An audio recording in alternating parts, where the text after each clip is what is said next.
يزعم شيخ الشيعة حسين الفهيد أن الذي يحمل القدرة الإلهية والصدور الإلهي والأمر الإلهي والإرادة الإلهية هو علي بن أبي طالب عياذا بالله، وأننا سنقابله عند الموت ويبشر الشيعة بالجنة، وإن كنت ممن لم تؤمن بولايته سيبشرك بالنار ويلعنك كما يقول حسين الفهيد.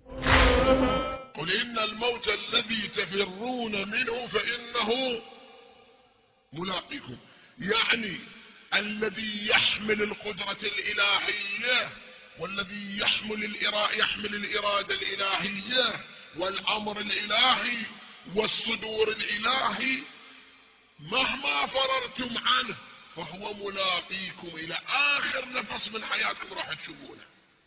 يا حارة همدان من يمت يعني راح تقابلونه ويلقي عليكم الحجة، يلقي عليكم الحجة، لأنك إذا ثبت على ولايته بشرك، وإذا خسرت الولاية لعنك. ثبت على ولايته بشرك، وإذا خسرت الولاية لعنك.